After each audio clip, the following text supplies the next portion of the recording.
Kichwa cha ujumbe wetu wa siku ya leo kinasema ni nani ajuae? Ni nani ajuae? Ni nani ajuae? Somo hili tumelianza katikati ya wiki. Nimelifundisha kwenye mkesha wa Ijumaa, nimelifundisha jana kwenye ibada, lakini pia leo naenda kulifundisha. Maandiko yetu yanatoka kitabu cha Yona sura ya 3 mstari wa 1 mpaka mstari wa 10.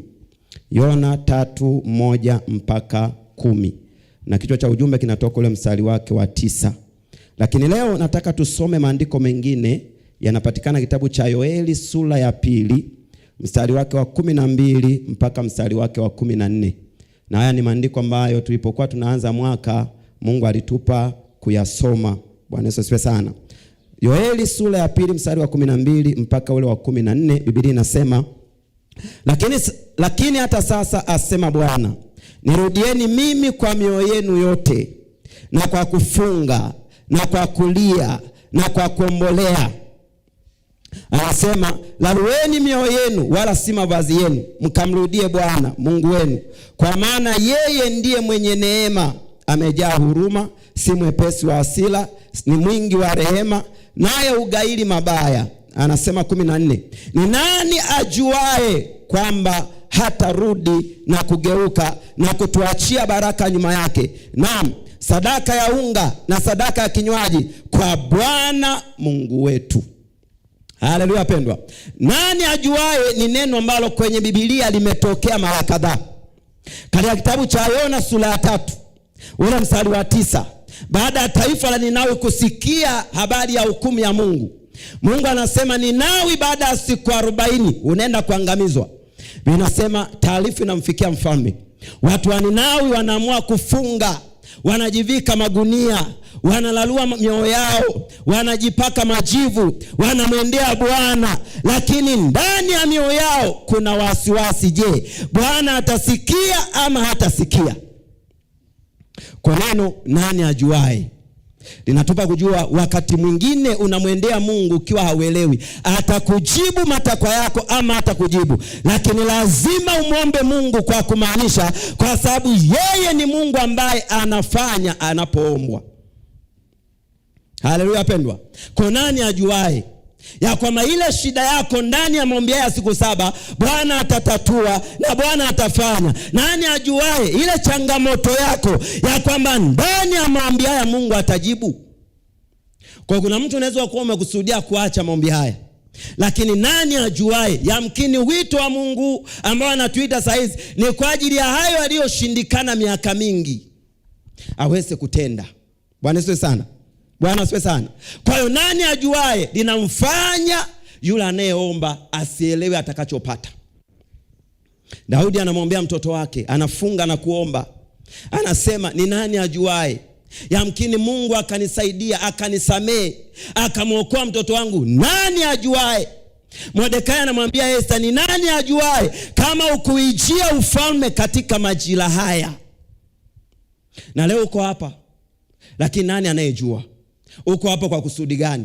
Leo maombi haya yamekukuta siku 7, lakini nani anayejua yamekukuta kwa sababu gani? Kwa hiyo kila mmoja lazima uivishe nia yako ya ndani ya kuendea maombi. Na nataka nikwambie tunaendea maombi ambayo sisi tuna majibu.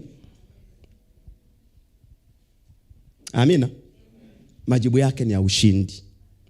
Haijalishi saizi unaona nyota, haijalishi saizi haueleweki, haijalishi saizi kile unachojaribu akieni. Nataka nikwambie mchaguliwa wa Mungu ana majira yake, ana wakati wake, na kila wakati aliyoweka Mungu ukifika, unaona mambo yanaenda kwa wepesi na kwa raha, na unaanza kumshangilia Bwana, unaanza kumsifu Bwana kwa sababu majira yamefika. Kwa hiyo majira wakati mwingine yanaandaliwa na maombi kama haya. Leo uko hapo unatoa dhabihu yako ya muda, unatoa dhabihu yako ya mwili, unachoka, unafunga, unakaukiwa, unaona kiu, unaona njaa, nguvu zimeisha, lakini nataka nikwambie unayoyatengeneza na kuyaumba yanakusaidia wakati uweze kujisaidia. Maombi yana nguvu. Bwana asifiwe sana. Maombi yana nguvu. Kwa hiyo Yoeli anasema watu wale walikuwa wamepatwa na mabaya sana. lakini inabidi warudi kwa Mungu. Anasema mrudieni kwa kufunga na kuomba na kulia pamoja na kuomboleza. Na mimi nataka nikwambie, nenda mbele za Mungu, ukamlilie Mungu, ukaomboleze mbele zake, kwa sababu ni nani ajuae? Nani ajuae? Bwana asifiwe sana. Nani ajuae? Mambo ya Mungu tunaendea kwa imani. Haleluya. Imani ni kuwa na hakika mambo yatarajiwayo. Ni nani ajuaye yatarajiwayo yatatokea? Lakini lazima umaanishe kwa yatarajiwayo. Kwa hiyo tunaamini kabisa itakuwa ni semisa ambayo GPA zetu zitapanda kwa viwango, biashara zetu zitaenda kwa viwango, na kazi zetu zitaenda kwa viwango. Haleluya. Mimi natamani kuona watu wakiinuliwa. Natamani kuona watu wakipanda madaraja. Natamani kuona watu wakifaulu. Natamani kuona watu wakiwezeshwa na Mungu. Mungu yupo. Mimi ni shahidi. Haleluya pendwa. Mimi ni shahidi. Nikiwa mwaka wa mwisho, semester ya mwisho wa masomo yangu, mambo ni magumu. Ninagombana na wito. Sielewi chochote. Ninaona kudisko mbele yangu. Ninamuomba Mungu, naambia Mungu, ukinifaulisha kuliko semester zote, nitaamini umeniita na nitakutumikia. Mungu achezewi. Haleluya pendwa. Akaweka maajabu. Akanifaulisha kuliko semester zote. Somo la mwisho nilikuwa na uhakika nalo, history of the S, kwamba nitapata A. Yaani nimesoma na nimejibu mpaka namuongezea mwalimu majibu ya kuona I'm okay. Ikaja be praying. Masomo mengine yote ambayo yalikuwa ndio masomo engineering magumu, zinakuja A. Bwana Yesu sana. Zinakuja A. Somo ambalo nilikuwa nimelifanya kwa kubahatisha, somo ambalo nilikuwa nimelifanya kwa kuhangaika huku na huku, nimetumia data ambazo hata zieleweki, data za Bagamoyo. Nafanya utafiti wa mawe kuchunguza madini yaliyoko ndani yake. Bwana asifiwe sana. Bwana asifiwe sana. Kwa hiyo ile ilikuwa ni kazi ngumu sana. Project ile nakumbuka nimeikusanya siku 7 iko ofisini. Bwana ananitokea siku ya 7. Ananiambia kwa mafunuo jinsi ambavyo ile project nimepewa moja. Na namwambia Mungu, moja nini? Anasema nakupa D na utarudi. Nikamwambia Mungu, nafanyaje? Niko block H pale. Kipindi hicho nakaa Infosys. Nimekuja kusoma kwa rafiki yangu. Anasema Mungu, nafanyaje? Saa 11 ananiambia ondoka saa hizi. Nenda kwa mwalimu, amwambie akupe hiyo project yako, head of department. Unamwendea mtu, umekusanya mtihani siku 7. Bwana asifiwe sana. Namwambia, anasema is impossible. Mtihani ukija urudi. Namwendea mwalimu wangu yule, alikuwa Mhindi, amenifundisha ile somo. Namwambia ulisaini na ndi project yenye makosa. Ananiambia how? Na mimi nilikuwa nimeshaomba kwa sababu najua niyo afanya ni madudu. Mwambia Mungu, nikienda kufanya na ndi kusaini, huyu asikague kazi yangu, asaini bila kuuliza maswali. Na nikafika kweli yule jamaa yule anasaini huko ananiomba msamaha. Sina muda wa kukagua project yangu. Nasema Mungu asante kwa kunijibu. Sina muda wa kukagua project yako, lakini haya kagonga muhuri tayari mimi napeleka. Nikamwendea ngamia, Bwana, ulisaini project yenye makosa. Na makosa yake ni 1 2 3. Sema nenda kwa head of department akupe. Nikamwendea tena head. Supervisor wangu amesema mnipe. Kasema mtihani urudishwe. Sasa ya kufanya, nenda kafanye editing ya kazi yako ulionao kwenye computer, print. Mpelekea akasign supervisor wako, alafu leta to exchange. Nimetoka pale saa 2 sasa pale, dakika zake. Narudi broko kwangu, broko A pale. Broko 1. Ninafika pale nikaanza editing kuanzia saa 3 mpaka saa 6 kasoro usiku. Ndio ninaikagua ile kazi na iprint. Raha moyoni ni kubwa. Yaani ni project ambayo nina ufaulu wa kutikisa. Mgeukie mwenzako. Lakini nani ajuae? Bwana asifiwe sana. Nani ajuae? Mambo ya Mungu wakati mwingine akili inapokuwa imekoma, ndipo Mungu anapoanzia kazi. Akili inapokuwa imekosa matunda, ndiye Mungu anapoanzia kazi. Na mimi nataka nikwambie, katika wingi wa kuchoka kwako, lazima ukabe rufaa mbinguni, ukamwambie Bwana, kama wewe ishivyo, sitakuwa wa kawaida. Kama wewe ishivyo, sitaferi mimi. Kama wewe ishivyo, biashara yangu itaenda, mtaji wangu itarudi. Unahitaji kichaa kuyapata mambo ya mbinguni. Unahitaji imani kuyamiliki matokeo yako. Mungu wakati mwingine sio asambusa. Bwana asifiwe sana. Anahitaji umaanishe. Anahitaji udhamirie. Anahitaji ujitoe. Ni nani ajuae kama muujiza wako sio ndani ya siku 7 hizi? Kama jambo lako halitatokea ndani ya siku 7 hizi, ni nani ajuae?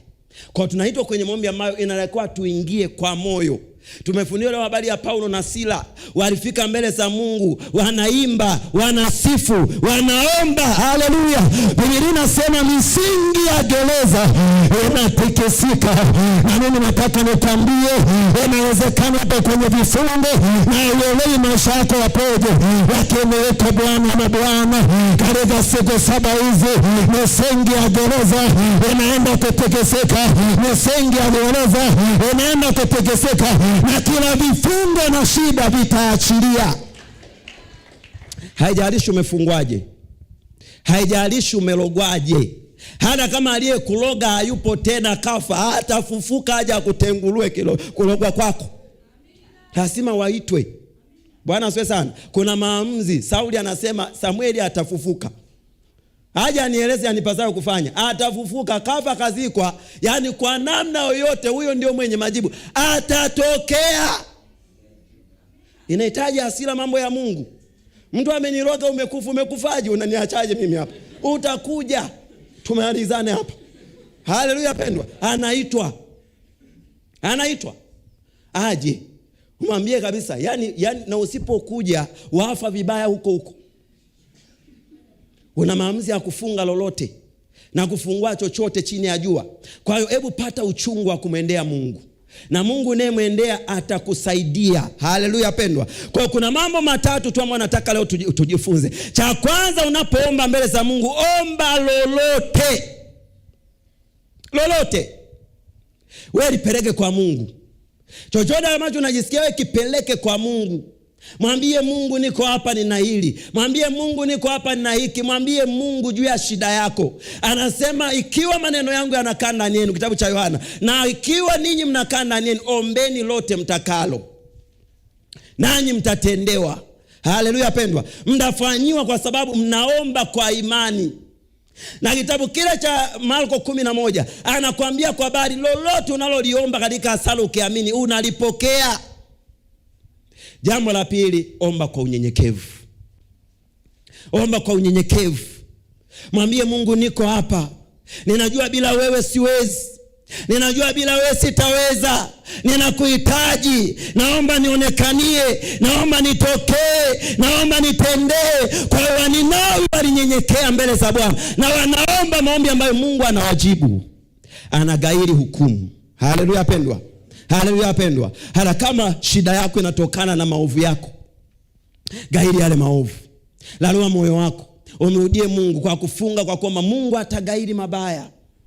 Bwana asifiwe sana. Bwana asifiwe sana. Namba 3, omba kwa kumaanisha. Omba kwa kumaanisha.